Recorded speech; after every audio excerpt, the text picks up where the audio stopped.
My neighbor's husband kept flirting with me. When we confronted him, his wife called us liars. A year later, he's in prison and you won't believe why. I, Emma, 28F, never imagined I'd be sharing this story, but I need advice on a situation that's slowly unraveling my life. My husband Richard, 30M, and I have been married for 3 years now, together for 8. We met in college. I was a sophomore studying psychology, and he was a senior majoring in engineering. It wasn't love at first sight or anything movie-worthy. We were lab partners in a general education course, and over the semester, our friendship grew into something more. Richard has always been my rock. He's patient, kind, and has this dry sense of humor that never fails to make me laugh.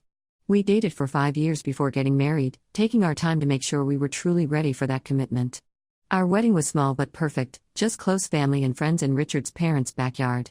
We honeymooned in Hawaii, a trip we had saved up for during our entire engagement. After the wedding, we lived in a small apartment in the city. Richard worked as a mechanical engineer at a local firm, while I finished my master's degree in counseling. We were happy but cramped. We'd often joke about needing to schedule time in the bathroom because it was so tiny. Still, it was ours, and we made it work. Last year, an opportunity came up that we couldn't pass up. Richard's company offered him a promotion, but it required relocating to a suburban area about an hour away from the city. The pay increase was substantial, and the cost of living was lower. After many late-night discussions and pros/con lists, Richard's engineering mind at work, we decided to take the plunge. We found a beautiful house in a quiet neighborhood called Maple Grove. It was more than we ever dreamed we could afford, a 2-story home with a big backyard and a garage large enough for Richard to tinker with his beloved vintage Mustang. The previous owners had maintained a beautiful garden, which excited me as I'd always wanted to try my hand at gardening but never had the space in our apartment. Moving day was chaotic but fun. Richard's college buddies came to help, and we ended the day with pizza and beer on our new patio furniture. As we sat there, watching the sunset over our new neighborhood, I remember feeling so content. This was the beginning of our next chapter. The next day, as we were unpacking, our next-door neighbors came over to introduce themselves. George, 35M, and Sharon, 33F, Miller seemed nice enough. They brought over a homemade apple pie and offered to show us around the neighborhood. They had 2 kids, Mary, 7F, and Max, 5M, who were shy at first but quickly warmed up to us when they discovered Richard could do magic tricks. George worked in finance and Sharon was a part-time yoga instructor. They'd lived in Maple Grove for nearly a decade and knew everyone. They even offered to host a small get-together to introduce us to other neighbors. We were touched by their kindness and accepted gratefully. The get-together was a success. We met several other couples around our age and felt welcomed into the community. Mark, 40M, and Nancy, 38F, from across the street were particularly friendly. Mark was a high school teacher, and Nancy ran a small bakery in town. They didn't have kids but doted on their 2 golden retrievers. For the first few months, everything was perfect. Richard settled into his new role at work, often coming home excited about the projects he was working on. I found a job at a local counseling center, helping teenagers with anxiety and depression. On weekends, we'd explore our new town or work on house projects together. We became closer with the Millers. Our dogs, our corgi, Bentley, and their Labrador, Cooper, would play in the shared backyard. Richard and George bonded over their shared love for vintage cars. George had a classic Chevrolet that he was restoring, and the two would spend hours discussing engines and paint jobs. Sharon and I discovered we both enjoyed gardening. She taught me how to care for the plants the previous owners had left behind and helped me start my own vegetable patch. We'd often spend Saturday mornings working in our gardens, chatting over the fence that separated our yards. However, things started to change about 6 months ago. I began noticing George acting differently around me. It was subtle at first, lingering glances, standing a bit too close when we talked, finding excuses to come over when Richard wasn't around. I brushed it off initially, thinking maybe I was reading too much into things. After all, I'm a counselor, I'm trained to notice behavioral changes, and sometimes I worry I overanalyze. But as time went on, George's behavior became more obvious. He started sending me text messages, asking how my day was going or if I needed any help around the house. Once, when Richard was out of town for a work conference, George showed up at our door with a bottle of wine, claiming Sharon was out with friends and he thought I might like some company. I politely declined, feeling uncomfortable with the situation. I didn't tell Richard about these incidents at first. I didn't want to create tension with our neighbors, especially when Sharon had been so kind to me. Plus, Richard and George had become good friends, often working on their cars together or watching sports games. I told myself I was probably overreacting and tried to avoid being alone with George. The breaking point came during our neighborhood's annual summer festival last month. It's a big event in Maple Grove. The whole community comes together for a day of food, games, and a fireworks display at night. Richard had to work late that day. His team was up against a big deadline, so I went alone, promising to save him some of Mark and Nancy's famous barbecue ribs. George approached me almost immediately, offering me a drink and sticking by my side for most of the evening. As the night wore on and more alcohol flowed, George became bolder. He put his arm around my waist while we were talking to other neighbors, and at one point, he leaned in and whispered that I looked beautiful. I was shocked and pulled away, making an excuse about needing to check on something at home. I left the festival early, my mind reeling. When I got home, I told Richard everything, about the text messages, the wine incident, and what had happened at the festival. He was furious and wanted to confront George right away, but I convinced him to wait until we had cooled down and could approach the situation rationally. The next day, Richard and I decided to talk to George and Sharon together. We invited them over, thinking it would be best to address the issue openly and honestly. But what happened next left us both stunned. When we explained the situation to Sharon, instead of being upset with George, she laughed it off. She said George was just a friendly guy and that I must have misinterpreted his actions. George denied everything, claiming I was the one who had been flirting with him. He even went so far as to suggest that maybe I was unhappy in my marriage and projecting my feelings onto him. Richard defended me vehemently, but George and Sharon seemed to have a united front. They accused us of trying to create drama in the neighborhood and threatened to tell everyone that we were causing problems. The conversation ended with them storming out of our house, leaving Richard and me in disbelief. Now, we're at a loss. Our once friendly neighborhood feels hostile. We've heard whispers that George and Sharon have been spreading rumors about us to other neighbors. Some people have stopped talking to us altogether. Richard suggested we consider moving, but we love our house and don't feel we should have to leave because of someone else's inappropriate behavior. I feel violated and angry, not just at George's actions, but at Sharon's dismissal of my concerns and their joint attempt to turn the situation around on us. Richard is supportive, but I can tell he's frustrated and unsure of what to do next. This house was supposed to be the start of our future together, and now it feels tainted. We're considering reaching out to other neighbors to explain our side of the story, but we're worried about escalating the situation.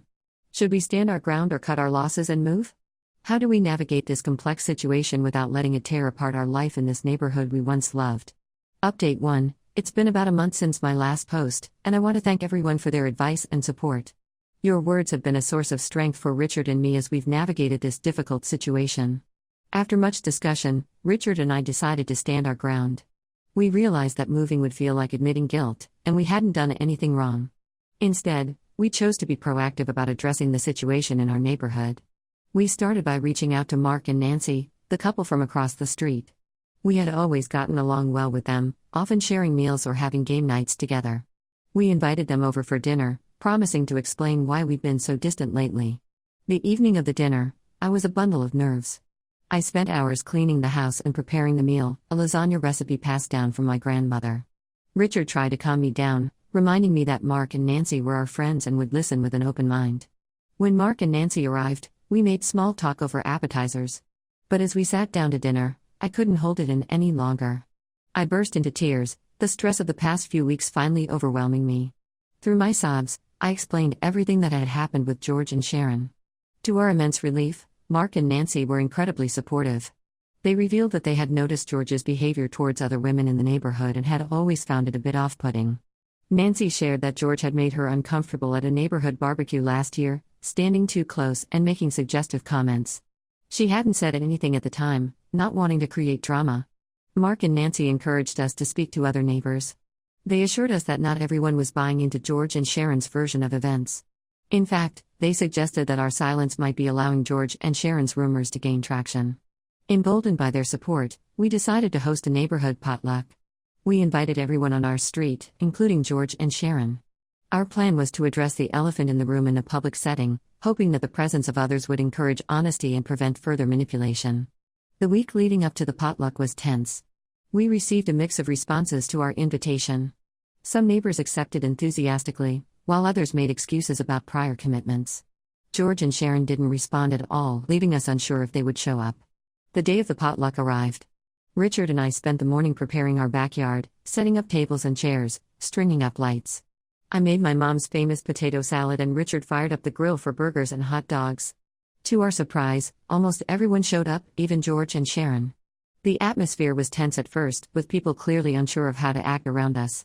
Richard and I did our best to be warm and welcoming, which seemed to put most of our neighbors at ease. About halfway through the evening, I stood up and addressed everyone. My heart was pounding so hard I was sure everyone could hear it. I calmly explained what had been happening with George, how Sharon had dismissed my concerns, and how they had then spread rumors about us. I made it clear that we valued our place in the community and wanted to clear the air. The reaction was mixed. Some neighbors looked uncomfortable, while others nodded in understanding. George and Sharon sat stone-faced throughout my speech. When I finished, I invited anyone with questions or concerns to speak up. What happened next was unexpected. Rachel, 45F, who lived 2 houses down from us, stood up. With a shaky voice, she said that George had made similar advances towards her last year, but she had been too embarrassed to say anything.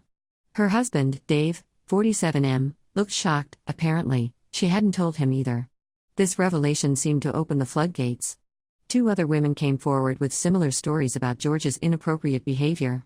Sharon sat there, her face growing redder by the minute.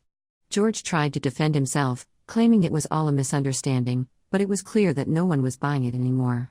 The evening ended with George and Sharon leaving early, and the rest of the neighbors staying to talk. Many apologized to us for believing the rumors, and there was a general sense of relief that the truth had finally come out. In the days that followed, we received numerous messages of support from our neighbors. George and Sharon have been noticeably absent from neighborhood activities, and we've heard through the grapevine that they're considering moving. While the situation isn't entirely resolved, Richard and I feel much better. We're glad we decided to face the problem head-on instead of running away from it. Our relationships with our other neighbors have actually grown stronger through this ordeal. We're still processing everything that's happened, but we're cautiously optimistic about the future. The neighborhood feels different now. There's a sense of unity that wasn't there before. People are making more of an effort to check in on each other and spend time together. Richard and I have started hosting a weekly game night, alternating houses with Mark and Nancy. It's become a neighborhood event, with different people joining each week. Last Friday, we had so many people that we had to set up tables in the backyard. As for George and Sharon, we haven't seen much of them. They keep to themselves now, only leaving their house when necessary. Part of me feels bad for them, especially their kids who don't understand why they can't play with the other neighborhood children anymore. But then I remind myself of all the pain they caused and the trust they broke. We're taking it one day at a time, focusing on rebuilding our life here and strengthening our relationships with our neighbors. It's not always easy, but we're getting there. We'll keep you updated if anything else significant occurs. Update 2. It's been 2 months since my last update, and the situation has taken some unexpected turns. I apologize for the delay in posting. Things have been hectic, to say the least. Shortly after our neighborhood potluck, George and Sharon put their house up for sale. They didn't speak to anyone about it, just quietly listed the property. Most of the neighbors were relieved, thinking this would be the end of the drama. Richard and I felt a mix of emotions, relief that we wouldn't have to deal with them anymore, but also frustration that they were leaving without ever really acknowledging the harm they'd caused. Life in the neighborhood started to return to normal. Our weekly game nights continued to be a hit, and we even started a book club that met once a month. It felt like we were finally settling into the community life we had dreamed of when we first moved here. But about 3 weeks ago, as Richard and I were having breakfast on a quiet Sunday morning, we heard a commotion outside. We looked out to see police cars parked in front of George and Sharon's house.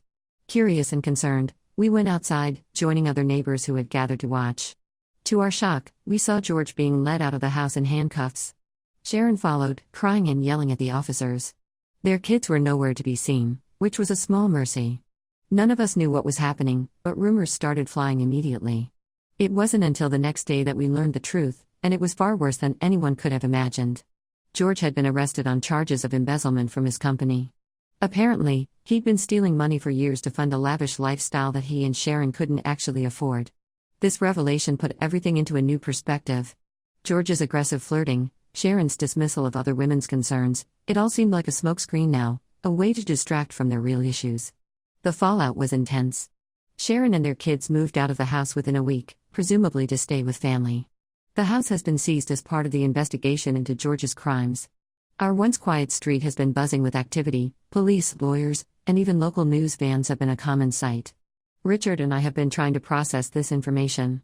On one hand, we feel vindicated. George's true character has been revealed, and it's clear that his inappropriate behavior towards me and other women was just the tip of the iceberg. On the other hand, we feel a deep sadness for George and Sharon's children, who are innocent victims in all of this. The neighborhood has rallied together in the wake of this scandal. We've had several community meetings to discuss how we can support each other and move forward. There's been talk of setting up a neighborhood watch program and organizing more regular community events to strengthen our bonds.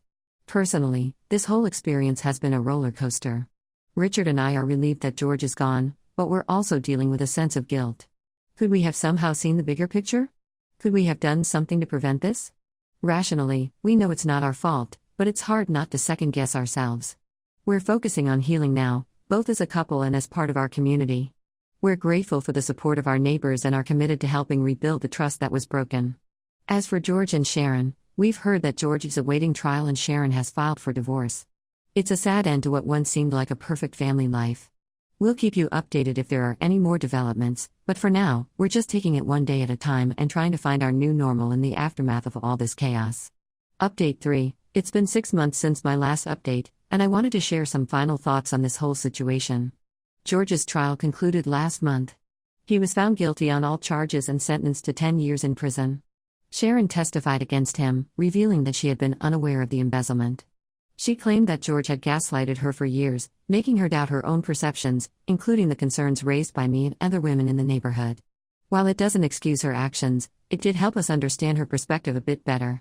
Sharon and the kids moved away shortly after the trial. Before leaving, she came to our house to apologize. It was a difficult conversation, filled with tears and regrets. She admitted that she had ignored the signs of George's inappropriate behavior because she was desperately trying to keep her family together. We didn't become best friends or anything, but we did reach a place of understanding. Our neighborhood has undergone a significant transformation. The experience has brought us all closer together. We now have monthly community meetings where we discuss everything from local issues to planning social events. We've started several initiatives, including a neighborhood watch program and a community garden.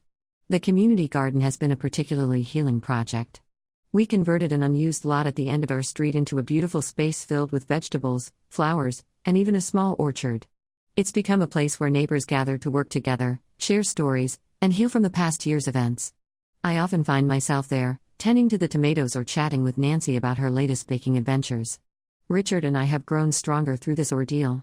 We've learned the importance of open communication and standing up for what's right, even when it's difficult. We've also learned not to take our relationships, with each other and with our community, for granted. Our careers have taken some interesting turns too. Richard's company recognized his leadership during the difficult times in our neighborhood and promoted him to a management position. As for me, my experiences inspired me to shift my counseling focus. I now specialize in helping people who have been victims of manipulation and gaslighting. It's challenging work, but incredibly rewarding. Looking back, it's hard to believe how much has changed in just over a year. What started as a simple neighborly dispute unveiled a web of lies, crime, and broken trust. It's been a harsh reminder that you never really know what's going on behind closed doors. We're moving forward now, focusing on the positive changes that have come out of this difficult time. Our neighborhood feels more united than ever, and we're committed to maintaining that sense of community. Last weekend, we had our first annual Maple Grove Festival, a day of food, games, and music that ended with a beautiful lantern release. As I watched the lanterns float into the night sky, each carrying a neighbor's hope or wish for the future, I felt a sense of peace I hadn't experienced in a long time. As for us, Richard and I are doing well. We've decided to renew our wedding vows next month, a celebration of our love and resilience in the face of adversity. Many of our neighbors will be there to celebrate with us.